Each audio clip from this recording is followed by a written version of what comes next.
시작하도록 하겠습니다. 지난 시간에 우리가 공중보건학 질병에 대해서 여러 가지 질병을 이제 배웠어요. 광기염병, 브루셀라, 파상풍, 이런 것들, 다양한 종류를 배웠고, 이런 질병들 이제 쭉 한번 배우고 나서 나중에 이거에 대해서 제가 한번 쭉 리뷰를 해드릴게요. 그래서 처음에 배웠던 질병부터 마지막 질병까지 한번 리뷰를 나중에 해보도록 하고, 오늘 배우는 질병 이제 몇 가지에 대해서 쭉 이제 설명을 드릴게요. 일단은 첫 번째로 배울 질병은 구제역입니다. Foot and Mouth Disease라고 되어 있죠. foot이 뭐죠? 발이에요, 발. foot이랑 mouth, 입이랑 병이 있다, 이런 뜻입니다. 그래서 foot은 다리에 병이 생기는 거고 mouth는 입에 병이 생기는 거예요. 어떤 거냐면은 그래서 이제 이걸 풀면은 그 구가 이제 입구자고 제가 이제 발굽할 때 제자예요. 그래서 그냥 발이 아니라 이거는 거의 발굽을 뜻하는 거라고 보시면 됩니다. 그래서 다리 쪽에 수포라든지 아니면 물집이라든지 이런 식으로 이런 게 잡혀요. 그리고 입에도, 입 안에도, 우리 입 헐면 되게 아프잖아요. 그런 식으로 수포라든지 물집이 잡히는 그런 질병이 있습니다. 그걸 갖다가 이제 구제역이라고 하고요. 제 생각에는 아마 여러분들도 구제역에 대해서 꽤 많이 들어보셨을 거예요. 왜냐하면 이제 뉴스에서 구제역에 대해서 되게 많이 나오는 편입니다. 그래서 뭐 구제역이 뭐 충남 홍성에서 터졌다, 뭐 전남 나주에서 터졌다, 그 다음에 뭐 어디 양평에서 터졌다, 그것도 소에서도 터지고 돼지에서도 터지고, 그래서 그 다음에 나온 말이 뭐죠? 살처분을 했다. 네, 구제역은 전염력이 너무너무 세가지고 그냥 다 땅에 묻어버립니다. 그 해당 농장에 있는 것만 묻어버리는 게 아니라 반경 뭐 5km 뭐 이런 식으로 그냥 다 묻어버려요.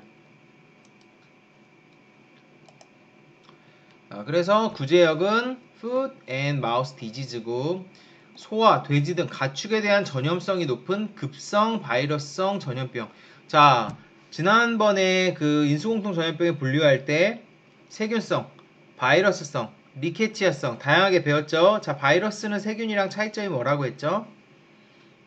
네, 생물이랑 무생물의 중간이에요. 그래서 바이러스 같은 경우는, 세균은 꼭 생물이 아니어도 세포 외에서도 살 수 있지만 바이러스는 반드시 어떤 생물체, 세포에 반드시 기생을 하면서 살게 됩니다. 코로나 바이러스 같은 경우도 지금 사람의 기생에서 살고 있는 거겠죠.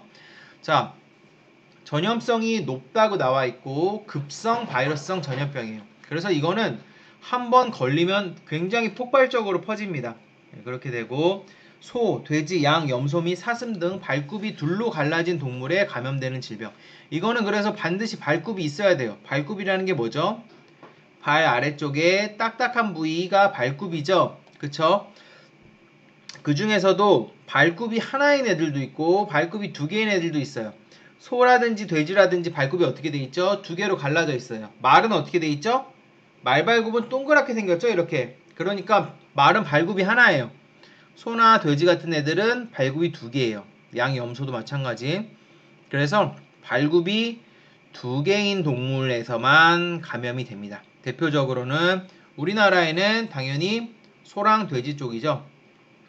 자, 전염성이 매우 강하며 진짜 전염성이 장난이 아닙니다. 입술, 혀, 잇몸, 코 또는 지간부에 물집이 생기며, 자, 아까 제가 입 쪽에 생긴다 그랬죠. 그래서 마우스가 들어가고, 지간부라는 게 뭐냐면은 발톱의 발가락의 사이에요. 자, 제가 이렇게 손을 폈어요. 지간부가 어디죠? 여기가 지간부예요. 여기가 지간부. 여기가 지간부예요. 그래서 강아지도 마찬가지고 사람도 마찬가지고 지가 그냥 뭐 발가락, 손가락이라고 보면 돼요. 발가락, 손가락 사이에 생긴다는 거예요. 그러면은 아까 말씀드렸을 때 발굽이 두 개라 그랬죠. 그쵸? 그럼 소나 돼지의 발굽이 이런 식으로 두 개가 있단 말이죠. 그러면은 지간부면은 요 사이에 이렇게 생기는 거죠. 요 사이에 그 질병이 이제 어떤 식으로 생기냐면은 물집이 잡히고 수포가 생겨요. 그래서 우리도 입이 헐면은 어때요?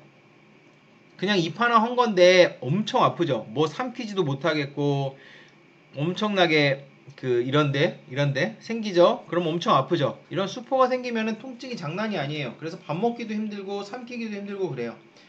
그렇기 때문에 그러면 이런 게 발에 생기면 어때요? 입에 생기면은 입술, 혀, 잇몸 같은 데 생기면은 엄청 아파서 식욕이 떨어지죠. 그럼 애기가 잘 안 먹어. 소나 돼지가 잘 안 먹으니까 체중이 잘 증가가 안 되고. 자, 그 다음에 발에 생기면 어때요?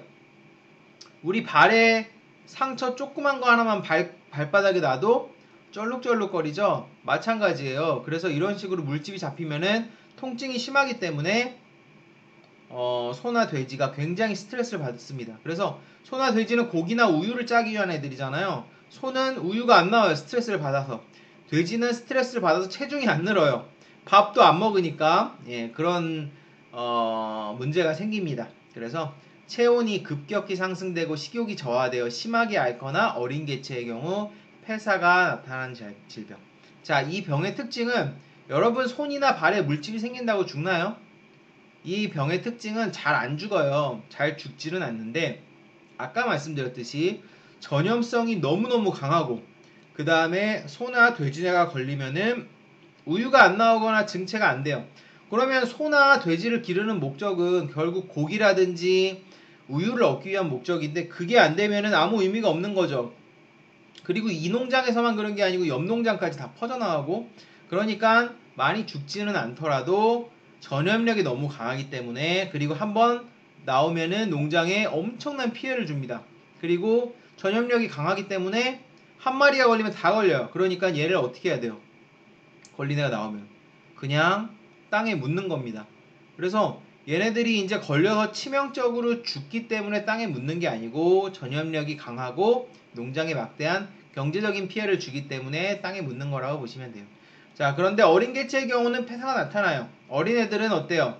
송아지라든지 새끼 돼지는 면역력이 약하겠죠. 그래서 큰 애들은 생존력이 강하지만 작은 애들은 죽습니다. 그래서 어린 개체의 경우 폐사가 나타날 수 있고요. 세계적으로 매우 중요합니다. 정말 중요해요. 그래서 구제역이 어떤 나라에서 발생되면 이 나라의 돼지고기나 쇠고기를 수출을 못해요. 그 정도로 파급력이 어마어마하고 가축 전염 예방법 제1종 가축 전염병 그래서 1종, 2종 그렇게 다양하게 있어요. 얘는 중요도가 가장 높다고 볼 수 있고 그래서 여러분들이 뉴스에서 아마 많이 봤을 거예요. 원인체는 바이러스예요. 바이러스. 피코르나 바이러스이고 작은 RNA 바이러스로서 이는 7개의 혈청형이 이제 여러 개가 있어요. 분류되며 이 주요 혈청형은 피코르나가 RNA네요. 제 DNA인 줄 알았는데 다시 80여 가지 A형으로 나온다. DNA 바이러스가 몇 가지 6가지가 있거든요. 아데노 그 다음에 팍스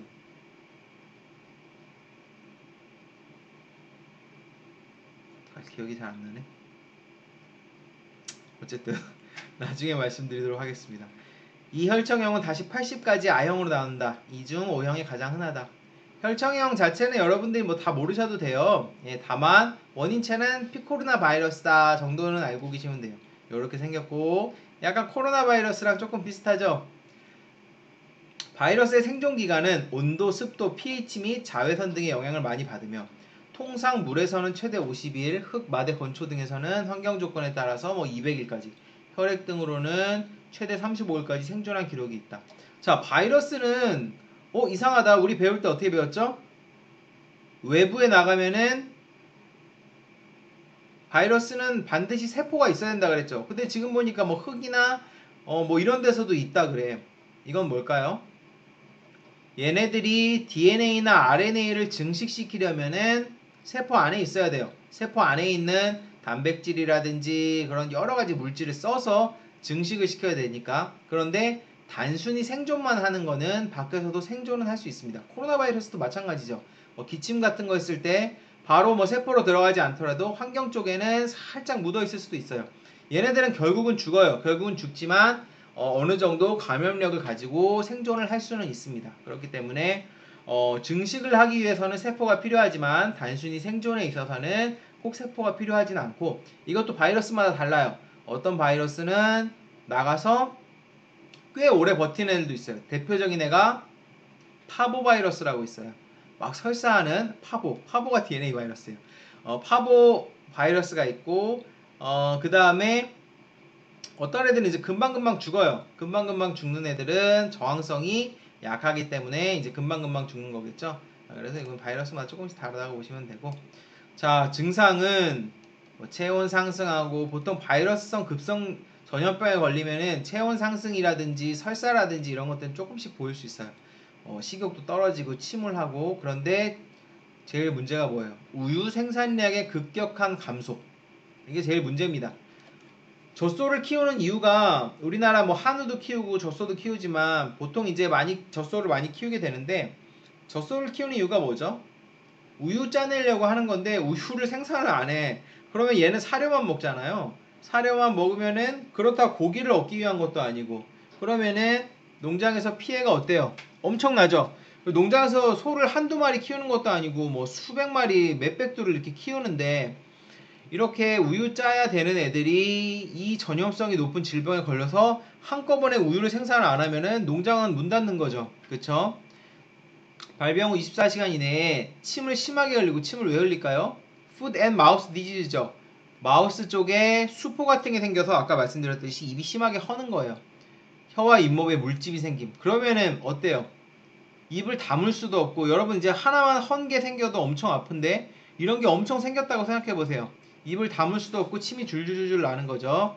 물집은 발굽 사이와 재관부, 젖꼭지 등에서도 관찰이 되며, 물집은 곧 터져서 피부가 드러나고 짓무르고 헐게 됩니다. 그래서 물집이 터지게 되면, 물집이 생기면서 물집 자체로도 통증이 생기고, 그게 헐고 찢겨지고 하면서, 그러면은 안쪽에 있는 피부가 바깥으로 드러나게 되니까 마찬가지로 통증이 심하고, 어린애들은 아까 좀 죽는다 그랬죠. 심근염에 의해서 죽는 경우가 있으며, 이 경우 심근에 타이거 허트, 뭐 호반신, 뭐 이렇게 생긴 건가 봐요. 이런 것들이 나타난다고 하고, 자, 일반적으로 이환율은 높고 폐사율은 낮은 편이다. 이게 무슨 얘기냐면, 이환은 병에 걸리는 정도예요. 그래서 이환율이 높다는 거는 병에 감염이 잘 된다는 거예요. 그래서 뭐 이것저것, 뭐 이환율이 만약에 높다 그러면은, 만약에 100마리가 있다 그러면은 30마리가 걸리고, 뭐 두 그룹이 있다고 해요. 100마리 100마리씩 있는데,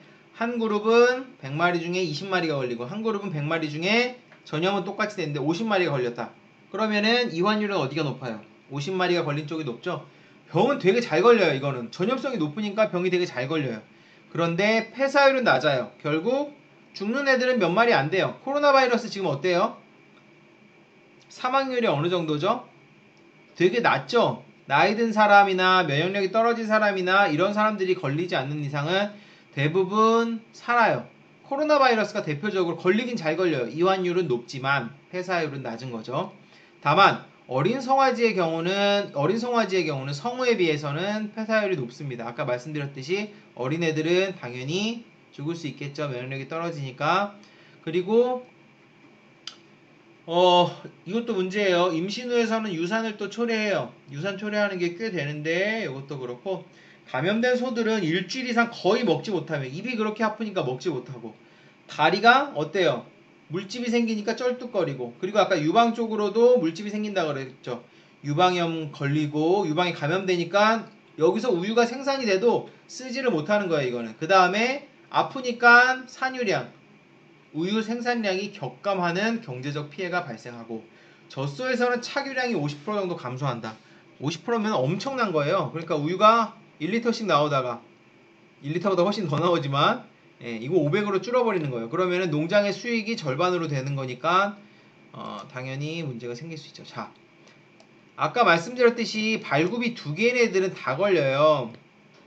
그 얘기는 돼지도 걸린다는 겁니다. 돼지도 이런 식으로 돼 있죠. 그러면은 마찬가지로 돼지는 이제 젖을 먹거나 그러진 않지만, 절거나 기립하지 못하고 잘 움직이지 않고 사료 섭취가 부진해요.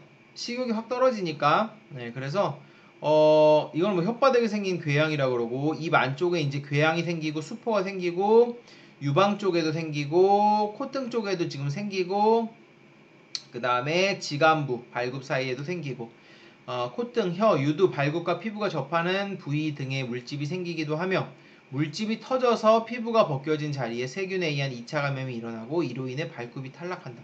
이렇게 피부가 헐게 되면 어떻게 돼요? 피부가 약해지죠. 그러면은 거기에 세균이 들어가서 또 막 자라요. 그러면서 더 큰 문제를 일으킬 수 있고, 입보다는 발 쪽에 많이 생기는 편이고, 포유 중 자돈의 집단 폐사가 종종 관찰. 포유는 젖을 준다는 거죠. 자돈은 새끼돼지예요.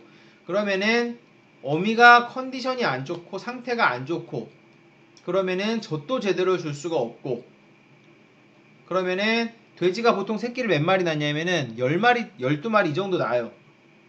그러면 걔네들은 지금 이 많은 그 돼지의 이제 젖꼭지에 매달려서 계속 포유를 해야 되는데 그게 안 되는 거예요. 그럼 집단적으로 폐사를 하고 영양 상태 안 좋고 이제 그럴 수 있죠. 그리고 자돈, 새끼 돼지가 걸려갖고 아까 새끼가 걸리면 어떻다 그랬죠? 사망률이 높다 그랬죠. 또 직접 걸려갖고 사망하는 경우도 있고. 자, 바이러스는 어떤 식으로 전파가 되냐? 온 방법으로 다 전파가 됩니다. 제가 아까 뭐라 그랬죠? 전염력이 엄청나게 높다 그랬죠. 차량에 조금 묻어있다가 전파되고, 자, 이런 뭐 우유 수송 차량, 사료 수송 차량 이런 애들이 이 농장 저 농장 다니면서 다 그냥 저기 하고, 그 다음에 여행 갔다 온 사람이 묻혀오고, 그 다음에 고기에 묻어갖고 오고, 그 다음에 뭐 도구라든지 장화에 묻고, 그 다음에 가축 외부에 이제 팔거나 그럴 때, 그럼 얘네들이 이제 우시장이나 돈시장에 나갔다가 다 전파하고 오는 거예요. 그쵸? 그리고 이게 공기로도 전염이 돼요. 그러면은 농장이랑 접촉한 적이 없는데 구제역 바이러스가 동동동동동동 떠가지고 옆 농장까지 가고 아주 멀리까지도 갑니다. 그러니까 엄청나게 전염력이 높고 여기저기 다 퍼져요. 일단 발생하면. 그래서 여러분들 구제역 뉴스 보시면은 처음에 어디서 발생을 해요. 어디서 발생을 해서 뭐 가령 전북 고창에서 구제역이 지금 발생했습니다. 그래서 다 살처분했습니다. 며칠 있다가 그 옆에서 또 발생해요. 전북 정읍에서 발생했습니다. 그 또 옆에서 전북 정읍에서 있던 농장에서 반경 얼마 떨어진 곳에서 또 발생했습니다. 거기 다 살처분하는데도 계속 터져나가요. 그러다가 어디로 가냐?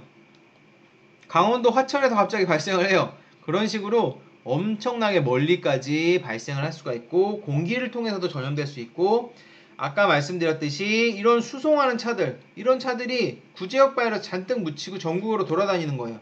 예, 그런 식으로 생길 수 있고 그래서 한쪽에서 발생을 하면 살처분은 살처분이지만 그 지역을 완전히 차단을 합니다. 그걸 차단 방역이라고 하는데 차단 방역을 시켜가지고 외부인은 물론이고 함부로 접근을 못하게 해요. 그래도 계속 발생이 돼요. 그 정도로 구제역은 전염력이 너무 강하다. 지금 이제 있는데 보면 여기 다 이런 옷 입고 다 이거 방역복 입죠. 이렇게 더운 날씨든 뭐 이런 날씨든 뭐 습한 날씨든 신경 안 써요.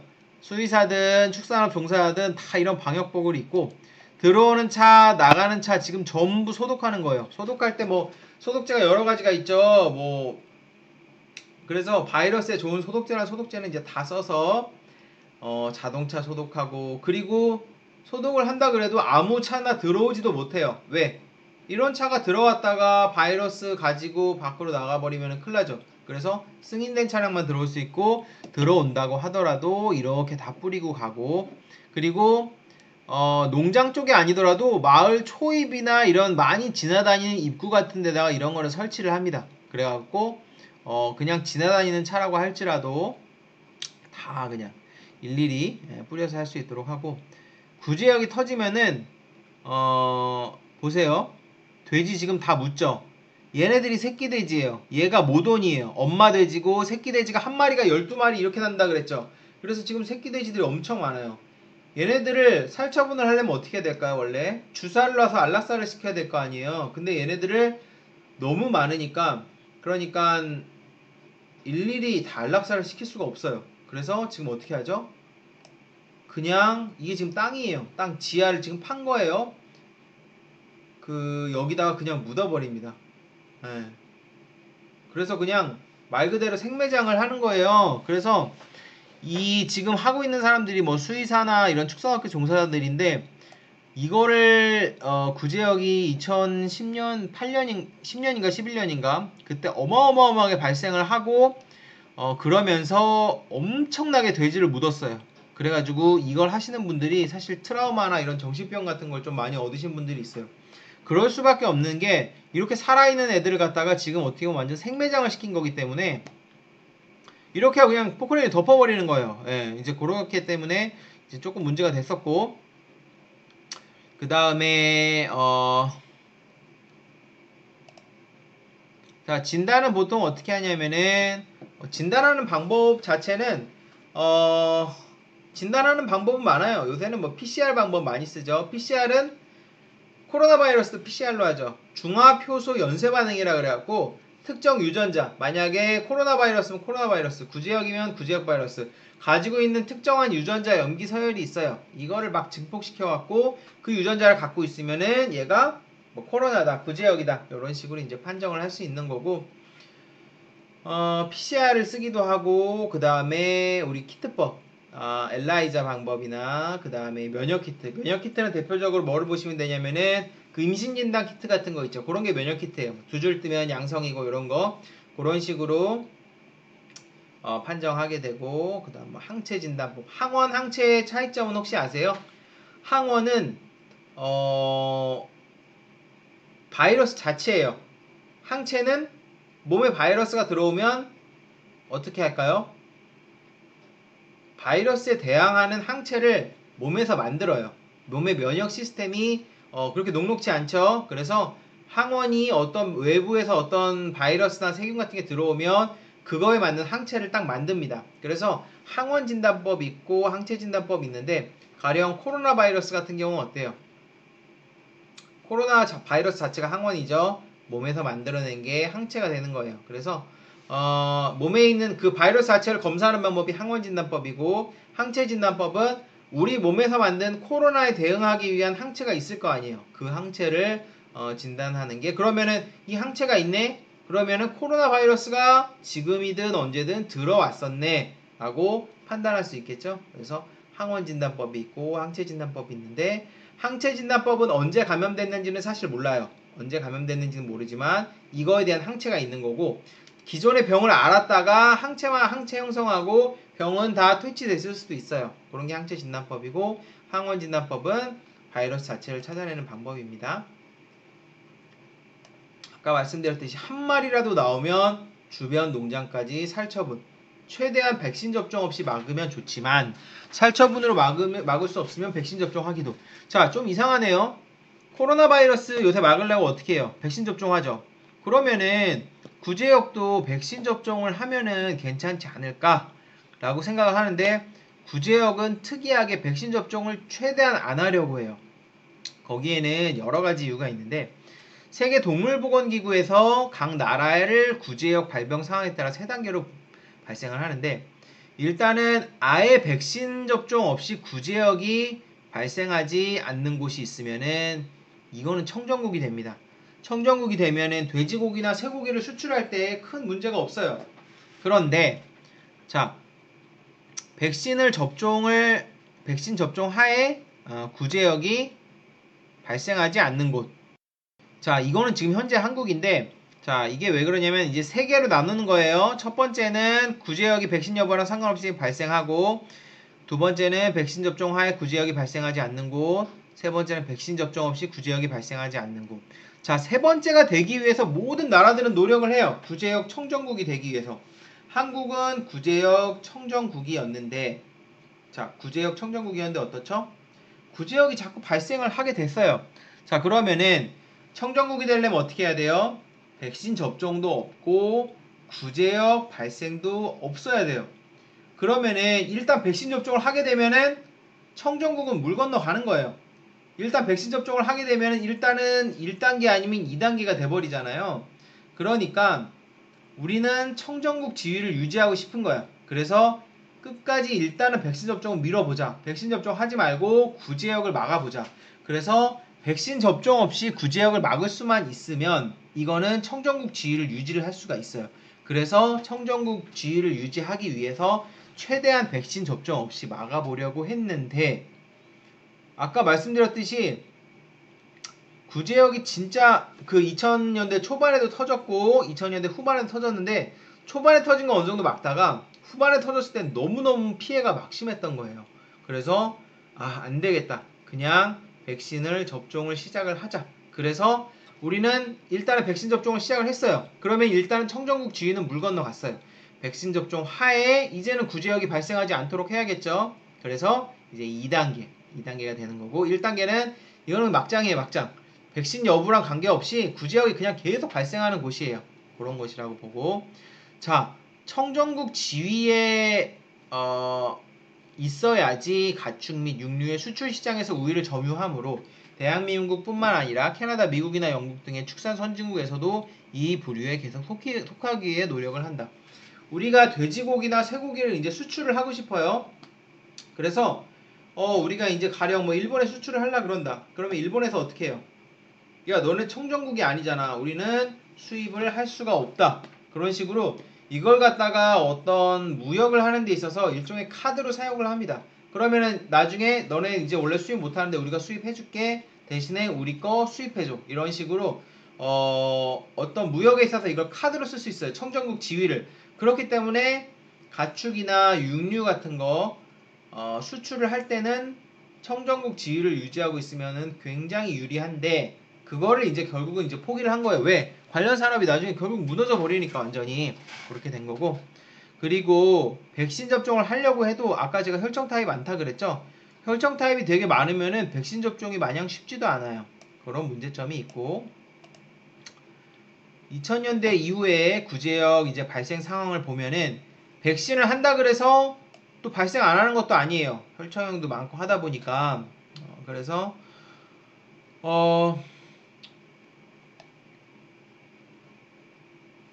한 요 정도부터 지금 전국 백신이 이제 실시가 됐나 봐요. 전국 백신 이제 하고 있고 자 백신을 하고 나서도 지금 14, 15 지금 전국 백신 하고 있는데도 조금씩 이제 산발적으로 지금 터지고 있죠.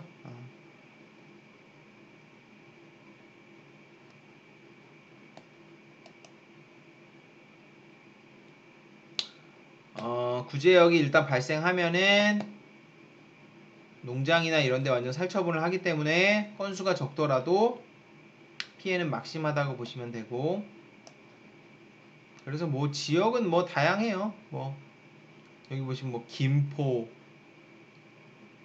구지역 일자별 요약 그래서 뭐 날짜별로 지금 뭐 어떤 식으로 뭐 증가됐었고 뭐 이런 것들이 이제 나와 있고 해외 구제역 발생 현황 보면은 지금 이게 이제 발생하는 나라예요. 발생한 나라고 한국도 발생하고 있죠. 그러면은 지금 보시면 오세아니아 쪽이랑 미국, 캐나다 쪽은 그리고 이제 남미 쪽 이런 데서 이제 그 실제로 축사를 많이 하죠. 그 우리도 호주산, 뉴질랜드산 뭐 쇠고기 이런 거 먹잖아요. 그런 식으로 이런 데 지금 청정국 지위를 유지를 하고 있어요. 그래서 유럽도 마찬가지고 만약에 이제 이런 데서 너네 구제역 발생하니까 너네 돼지고기나 이런 건 우리가 수입을 못 하겠다. 그렇게 나오면 할 말이 없는 거예요. 그래서 이걸 아까 말씀드렸듯이 무역에 있어서 카드로 사용을 할 수가 있다. 라고 보시면 됩니다. 자, 두 번째는 이제 큐열입니다. 큐열은 이름이 이제 큐열이에요. 그래서 이거는 1935년 오스트레일리아 브리즈번의 도살장 노동자 사이에서 열병이 막 발생을 했어요. 원인을 알 수가 없어서 이거를 갖다가 쿼리라는 게 이제 뭐 질문 이런 뜻이에요. 쿼리 피버라고 불러서 큐열이 붙습니다. 이때는 어떤 미생물학이라든지 감염에 대해서 좀 학문적인 발달이 돼 있지 않던 시기였기 때문에 이제 그럴 수밖에 없고 지금은 이제 전 세계적으로 분포를 하게 되고요. 자, 큐열의 원인체는 콕시엘라 버네티라는 거예요. 그래서 원인체는 세균입니다.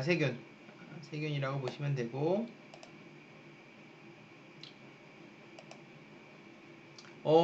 이거는 그 소, 양, 고양이, 개, 사람 등에서 인수공통 전염병으로 퍼지는 거고 그리고 제가 이제 세균 같은 경우는 성이랑 이름이 있다 그랬죠?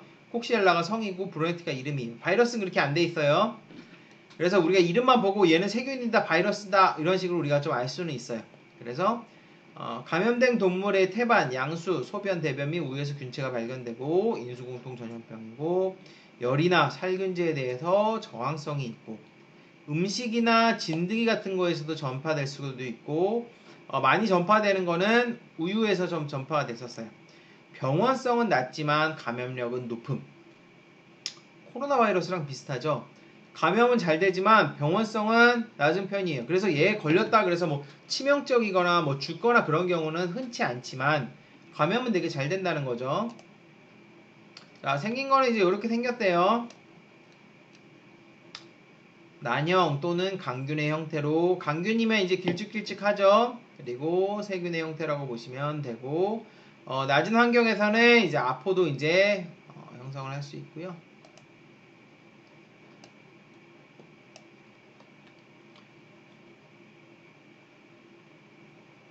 자, 감염 경로를 보시면은 동물의 배설물, 그 다음 오염된 먼지를 갖다가 이제 호흡을 하게 되고, 그 다음에 오염된 낙농 제품 뭐 있을까요? 우유라든지 아니면은 살균이 제대로 되지 않은 치즈 같은 거, 그 다음 뭐 수혈, 수직 감염, 성적 접촉으로도 감염이 되고, 오히려 이제 동물과의 직접적인 접촉으로는 이제 감염이 되지 않는다고 합니다. 그래서 배설물 같은 거에서 우리가 이제 지금 배설물 같은 거에서 오염된 먼지 같은 거 이제 흡입하거나 그래서 지금 보시면은 요게 폐 같은 데로 가서 질병을 잃게 되고 당연히 이런 것들에 노출이 많이 되는 사람들이 감염이 되겠죠. 축산업자라든지 수의사 같은 경우. 그래서 큐열의 위험군은 수의사, 육류 가공공장 근로자, 낙농업 종사자, 축산시설 연구자. 매우 높은 전염성. 앞서서 배운 구제역도 전염성이 엄청 높았죠. 병원균을 하나만 흡입해도 질환이 발생을 하고 그리고 열이나 건조나 살균제에 대한 강한 내성이 있어서 생화학 무기로도 사용이 될 수 있다. 감염이 되면 불연성 감염 이외에 급성 또는 만성 증상을 보이게 되고 잠복기는 보통 이제 호흡기로 감염되는 거는 잠복기가 한 2, 3주 정도 돼요. 그래서 2, 3주 정도 잠복기 보이고 심하면은 폐렴을 보일 수도 있고요. 치사율은 1에서 2%니까 되게 낮은 편이죠. 그냥 감기 증상이랑 비슷하게 고열, 오한, 두통, 인플루엔자 유사 증상. 인플루엔자가 독감이에요. 폐렴 같은 거 걸릴 수도 있고 뭐 다양하게 급성이나 또는 만성에서 증상을 보이고 만성이 생기면은 뭐 간염, 골수염, 신내망염 같이 몸에서 이제 다양한 염증을 보일 수 있고 자, 세균이기 때문에 어때요? 항생제 치료가 요구가 되고 당연히 면역 체계가 약하거나 임산부도 면역이 약하죠. 만성으로 진행될 확률이 높고 진단하는 방법은 뭐 아까 말씀드린 PCR 아니면 면역법 이런 거 뭐 다양하게 그 진단을 하게 되고 다른 질병들과 유사 증상이 많아 진단이 어렵기도 합니다. 자, 항생제를 쓰겠죠. 왜? 세균이니까. 그래서 뭐 이런 항생제 테트라사이클린 계열의 항생제를 이제 쓰게 되고 만성일 경우에는 내성이 있어서 쉽지 않을 수도 있다. 자, 그 다음에 막기 위해서는 수익 가축 검역하고 검사하고 뭐 백신도 하고 각용되지 않은 유제품 섭취 자제 이런 거 하고 그래서 그 살균되지 않은 우유를 먹으면 큐어에 걸릴 수 있어요. 이런 거 주의해야 되고 기본적으로 동물이랑 접촉하는 것들을 줄여야 되는데 자, 큐어이 왜 중요하냐? 사실 별로 그렇게 중요한 병이 아닌데 왜 큐어이 공중보건학적으로 중요하냐면 큐열의 원인체는 62도에서 30분간 가열 시 사멸하는 것으로 밝혀졌으며 이것 때문에 저온 살균 기준법이 생겼어요. 자, 일반적으로 우유를 살균하는 방법이 여러 개가 있어요. 굉장히 고온에서 단시간 살균하는 방법도 있고 저온에서 좀 긴 시간 뭐 30분 이상 살균하는 경우도 있어요. 그래서 일반 고온 멸균 우유는 135도에서 2초 이상 되게 짧게 살균하죠. 엄청 고온에서 살균하여 원윤의 모든 균이 사멸되어 제품 개봉이나 외부의 세균 침입이 없을 경우 장기간 보존하여도 음용이 가능하며 유통기한이 12에서 14일. 일반적인 우유예요. 뭐 서울우유, 메율우유, 남양우유. 저온 살균 우유는 온도가 좀 달라요. 63도에서 긴 시간 30분간 살균되어 인간의 몸에 해로운 균만 선별하여 살균시키고 인간에게 유익한 균은 고스란히 남아있기 때문에 장기간 보존이 불가능하여 유통기한이 8일입니다. 우리가 먹는 파스테르 우유가 저온 살균 우유예요. 먹어보면 맛이 조금 달라요. 그건 왜 그러냐면 저온 살균을 하게 되면은 어떻게 될까요? 여기 보듯이 해로운 균만 선별하여 사멸시키고 유익한 균은 고스란히 남아있는 부분도 있고, 우유라는 게 우유도 그렇고 모든 음식이 단백질이 있는데 안에 이 우유가 안에 단백질이 많은데 가열 처리를 하면 단백질이 어느 정도 변성이 되면서 맛이 달라져요.